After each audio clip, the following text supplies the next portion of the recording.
Hi there, welcome back to Wellness Through Infertility, WTF. I'm Jenna Rasco, licensed professional counselor. Here at WTF, I want us to be able to connect with our shared experience. I want us to be able to be sad together, to be angry together. I want us to be able to just know we're not alone. I also want to be able to talk about some skills that I use in my therapeutic practice that I think could be helpful. So today's going to be a skill day. One of the skills that I want us to be focusing on is called radical acceptance. It's got a deep, long, rich history in a lot of different religions. It's also known through AA as the Serenity Prayer. And there's lots of different ways that we can connect with this concept. And the concept is this.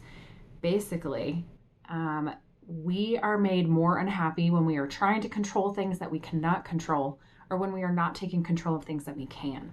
So much through infertility is out of our control. Okay, that's just a fact. If we are really focusing on those things that we can't control and trying so hard to grasp onto them, it's going to make this extremely painful experience all the more worse. It's just going to enhance suffering.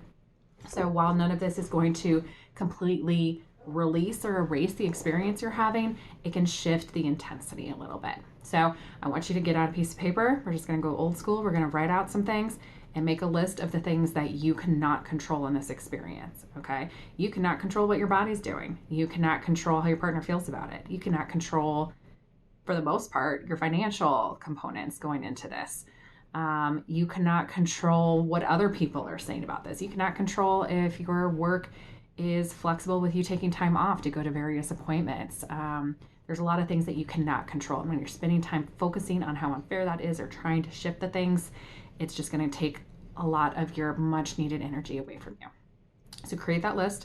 And then I want you to focus on the things that are in your control. Okay. They might be small, they might be basic, but you can control what you're eating. You can control how you're focusing on your stress release. Okay. So making time to make sure that you are seeing friends and doing fun things, making sure you have time to move your body, not so much with the focus of this will get me X, Y, and Z down the fertility road, but more like this just feels good to me. I need to burn some of this stressful energy.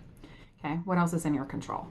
You can't control how your partner's feeling about this. You can control how you're talking to your partner about it.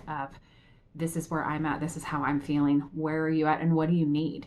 Do we need to put a pin in this conversation for a week, for a month? Do you need to be talking about kind of your own grief through this process? You can have a conversation around who you are sharing information with, making sure both people feel good with that.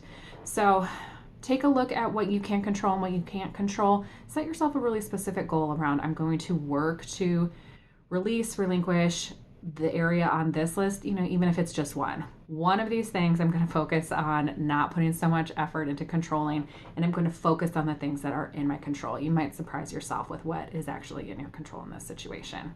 All right, take care of yourself. Wishing you the best.